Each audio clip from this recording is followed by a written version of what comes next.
সহিহ বুখারীর বর্ণনা, সালাসাতুন ফিল গার, বনী ইসরাইলের জামানায় তিনজন লোক সফরে বেরিয়েছে। বানোয়াট ঘটনা না, এটা বুখারীর ঘটনা। সফরে বেরিয়েছে, মরুভূমির মাঝখানে প্রতিমধ্যে প্রচন্ড তুফান আর বৃষ্টি।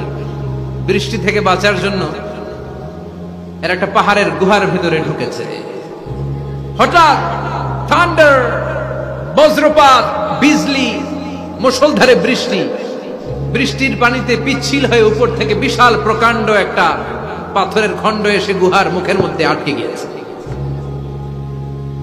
যেই গুহার মুখ দিয়ে তারা ঢুকেছে, ওইখানে বিশাল একটা পাথর গড়িয়ে এসে উপর থেকে বলল, অন্ধকার, ভিতরে কোনো আলো নাই, কোনো জনমানব নাই, বাঁচানোর কেউ নাই, কিছু দেখা যায় না, ঘুটঘুটে অন্ধকার। বাইরে থেকে আলো আর অক্সিজেন যে আসবে ওই সুযোগটাও নাই। তিনজন বুঝে গেল আমাদের মৃত্যু এখানেই হবে, আমাদের কঙ্কাল গুলো শত শত বছর এখানে পড়ে থাকবে, কেউ উদ্ধারের জন্য আসবে না, ঠিক কিনা? বাঁচানোর কেউ নাই, অক্সিজেন যতটুকু আছে কিছুক্ষণ পরে এটাও শেষ হয়ে যাবে। তিনজনের একজন বলল, আমাদের বাঁচানোর কেউ নাই, একজন ছাড়া তিনি কে? আমাদের তিনজনের জীবনের এমন কোন নেক আমল আছে কিনা যেটা দিয়ে আল্লাহর কাছে দোয়া করা যায়? কার জীবনে কি নেক আমল আছে যেই নেক আমলটা দুনিয়ার কোনো মানুষকে দেখানোর জন্য করা হয় নাই, শুধু করা হয়েছে কার জন্য? এরকম কোন নেক আমল থাকলে দোয়া করা শুরু করো, এছাড়া আমাদের বাঁচার কোনো উপায় নাই। একজন দোয়া করা শুরু করলো, হাদিসে লম্বা একটা হাদিস, আমি সরল বঙ্গানুবাদ শোনাচ্ছি। একজন দোয়া করা শুরু করলো, একজন বলতে শুরু করলো, আল্লাহুম্মা কানা লি আবাওয়ান শাইখান কাবীরান, ও আল্লাহ, আমার বৃদ্ধ বৃদ্ধা মা বাবা ছিল, আমি পেশায় ছিলাম রাখাল, প্রতিদিন রাখালগিরি করার পরে, ছাগলের দুধ দহন করার পরে যখন বাসায় ফিরে আসতাম, সবার আগে আমি আমার আব্বা আম্মারে দুধ খাওয়াতাম। আব্বা আম্মাকে দুধ খাওয়ানোর পরে আমার সন্তানদের মুখে, আমার স্ত্রীদের মুখে আমি দুধ তুলে দিতাম। একদিন আমার আসতে দেরি হয়ে গেল, এসে দেখি আব্বা আম্মা ঘুমিয়ে গেছে। দুধের বাটি নিয়ে আমি আব্বা আম্মার মাথার সামনে দাঁড়িয়ে রইলাম। মনে মনে ভাবলাম, আব্বা আম্মা যখন ঘুম থেকে জাগবে, আব্বা আম্মারে আগে আমি দুধ খাওয়াবো, তারপরে ছেলে মেয়েরে খাওয়াবো, স্ত্রীদেরকে খাওয়াবো। দাঁড়িয়ে রইলাম, আমার ছেলে মেয়েরা এসে আমার কাছে বললো, আব্বা খাবার দাও, আমি দেই নাই। ক্ষুধার জ্বালায়, ক্ষুধার যন্ত্রণায় পাগল পড়া হয়ে আমার কলিজার টুকরা ছেলে মেয়েগুলো আমার পায়ের মধ্যে পড়ে কাঁদতে লাগলো, আব্বা একটু দুধ দাও, ক্ষুধা লেগেছে। ও আল্লাহ, আমি দেই নাই। ফজর পর্যন্ত দাঁড়িয়ে রইলাম। ফজরের সময় যখন আব্বা আম্মা ঘুম থেকে উঠলেন, সবার আগে আব্বা আম্মারে দুধ খাওয়ালাম, তারপরে ছেলে মেয়েদের মুখে তুলে দিলাম। ও আল্লাহ, ও আল্লাহ, ওই দিনে সারা রাতটা আমি দাঁড়িয়ে আব্বা আম্মার জন্য যে দাঁড়িয়েছিলাম, দুনিয়ার কাউরে দেখানোর জন্য নয়, শুধু তোমারে খুশি করার জন্য। ওই রাতের ইবাদতটা যদি তোমার কাছে পছন্দ হয়, ফাররিজ আন্না মা নাহনু ফি, আজকে যেই বিপদে আমরা আছি, বিপদ থেকে তুমি বাঁচাও। বলার সাথে সাথে 1/3, 1/3 পাথরটা ডান দিকে সরে। সুবহানাল্লাহ পড়বেন না?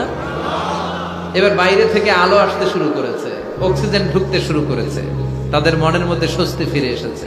এবার দ্বিতীয় জন দোয়া শুরু করলো, আল্লাহ, আমার এক চাচাতো বোন ছিল, এত সুন্দরী, আমার জীবনে এত সুন্দরী নারী আমি দেখি না, এত সুন্দরী নারী। ওয়া কুনতু উহিব্বুহু বিআশাদ্দি মা ইউহিব্বুর রিজাল আন নিসা, একজন পুরুষ একজন নারীকে যত ভালোবাসতে পারে আমি ঠিক ততটা ভালোবাসতাম আমার এই সুন্দরী কাজিনকে, চাচাতো বোনকে। কিন্তু আমার মনের কথা আমার চাচাতো বোনরা আমি বুঝাতে পারি নাই। একদিন লজ্জা শরমের মাথা খেয়ে চাচাতো বোনরা আমি বললাম, তোরে আমি বড্ড ভালোবাসি, একান্তে আমি তোরে চাই। চাচাতো বোন বলল, এত এত স্বর্ণ মুদ্রা যেদিন জমাতে পারবা ওই দিন আমারে পাবা। এবার আমি স্বর্ণ মুদ্রা জমাতে লাগলাম, জমাতে জমাতে জমাতে জমাতে বছর শেষে স্বর্ণ মুদ্রার থলে নিয়ে চাচাতো বোনের হাতে দিলাম। চাচাতো বোন আমার অপকর্মে রাজি হয়ে গেল। গোপন একটা রুমের ভেতরে আমরা ঢুকলাম, দুইজনেই জামা কাপড় খুলে নেকেড হলাম, জিনা করব, পাপ কাজ করব। একেবারে ফাইনাল ডেস্টিনেশন আমরা চলে গেলাম। পাপ কাজ যখন আমরা শুরু করব, ইন দা মিন টাইম আমার চাচাতো বোন আমার ডেকে বলে, ও আমার চাচাতো ভাই, ইত্তাকিল্লাহ, ইত্তাকিল্লাহ, আল্লাহরে ভয় কর, আমার সতীত্ব নষ্ট করে দিস না। আল্লাহ ওই মুহূর্ত থেকে ফিরে আসা কোনো পুরুষের পক্ষে সম্ভব ছিল না। ইত্তাকিল্লাহ, এই বাক্যটা শুনে, তোমার আওয়াজ শুনে আমার কলিজার মধ্যে কাঁপুনি চলে গিয়েছে। তোমার নাম শুনে আমি আর ধৈর্য ধারণ করতে পারি নাই, চিৎকার মেরে জামা পেড়ে ওই ঘর থেকে বের হয়ে গেলাম।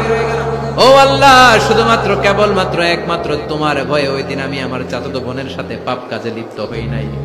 আল্লাহ রে, ওই দিনের আমলটা যদি তোমার দরবারে কবুল হয়ে থাকে, আজকের বিপদের দিনে তুমি আমাদের বাঁচাও।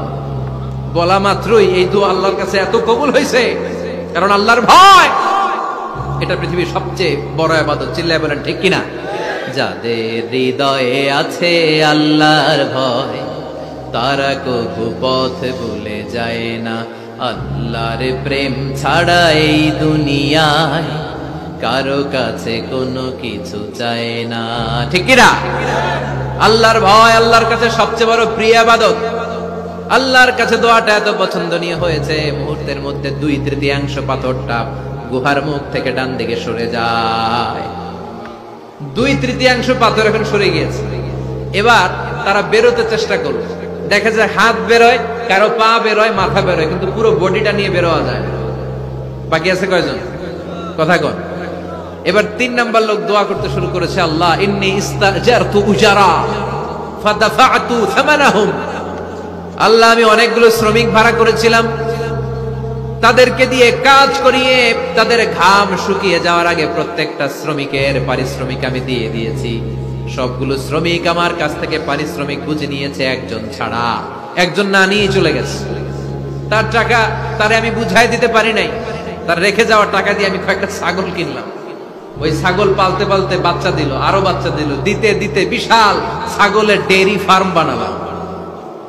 1 যুগ পরে ওই শ্রমিক এসে বলে, হে আমার মালিক, 12 বছর আগে তোমার কাছে কাজ করেছিলাম, টাকা কিন্তু নেই নাই, টাকা দাও। আমি বললাম, ওই যে বিশাল ছাগলের বড় একটা ডেইরি ফার্ম দেখা যায়, পুরো ডেইরি ফার্ম তোমার, ডেইরি ফার্মটা তুমি নিয়ে যাও। শ্রমিক আমারে বলতে লাগলো, তাস্তাজিউ মিন্নি, আমার সাথে ঠাট্টা করো নাকি? একদিনের পারিশ্রমিক দিয়ে ডেইরি ফার্ম হয় নাকি? যতটুকু টাকা তোমার কাছে আমি 12 বছর আগে পেতাম, ততটুকু দিলেই চলবে। তারে আমি বুঝিয়ে বললাম, তোর টাকা দিয়ে ছাগল কিনেছি, ছাগলের ব্যবসা করে ডেইরি ফার্ম বানিয়েছি, একটার পর একটা ছাগল বাচ্চা দিতে দিতে আজকে হাজার হাজার ছাগলের এই ডেইরি ফার্ম, পুরো ডেইরি ফার্মটা আমি তোরে দিয়ে দিলাম। বলা মাত্র ওই শ্রমিকটা ডেইরি ফার্ম নিয়ে চলে গেল। মাবুদের ওই কঠিন বিপদের দিন সে শুধু দাবি করেছিল তার পারিশ্রমিক, তার পারিশ্রমিকের টাকা তার হাতে দিলে সে খুশিতে বাকবাকুম, কিন্তু তার বদলে পুরো ডেইরি ফার্মটা আমি তার হাতে তুলে দিয়েছি একমাত্র তোমার সন্তুষ্টির জন্য।